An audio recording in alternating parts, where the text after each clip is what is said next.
भोलेनाथ शंकर शंभु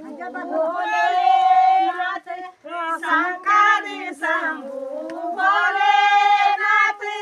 शंकर शंभु भोलेनाथ शंकर शंभु भोलेनाथ शंकर शंभु भोलेनाथ शंकर शंभु भोलेनाथ शंकर शंभु भोलेनाथ जटा में मुड़ी गंगा की धारा जटा में मुड़ी गंगा की धारा जटा में मुड़ी गंगा की धारा जटा में मुड़ी गंगा की धारा जटा में मुड़ी गंगा की धारा जटा में मुड़ी गंगा की धारा जटा में मुड़ी गंगा की धारा जटा में मुड़ी गंगा की धारा शंकरी शंभु भोलेनाथ शंकरी शंभु भोलेनाथ शंकरी शंभु भोलेनाथ शंकरी शंभु भोलेनाथ शंकरी शंभु भोलेनाथ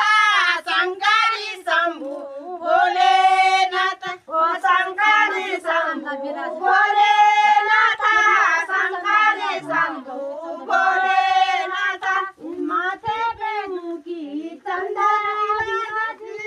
माथे पे मुकी चंदा विराज माथे पे मुकी चंदा विराज माथे पे मुकी चंदा विराज माथे पे मुकी चंदा विराज माथे पे मुकी चंदा विराज माथे पे मुकी चंदा विराज माथे पे मुकी चंदा विराज शंकर शंभु भोलेनाथ शंकर शंभु भोलेनाथ शंकर शंभु भोलेनाथ शंकर शंभु भोलेनाथ शंकर शंभु भोलेनाथ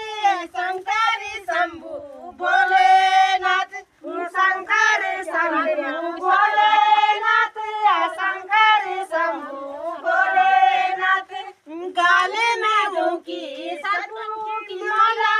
गाले में मुकी सर्पों की माला गाले में मुकी सर्पों की माला गाले में मुकी सर्पों की माला गाले में मुकी सर्पों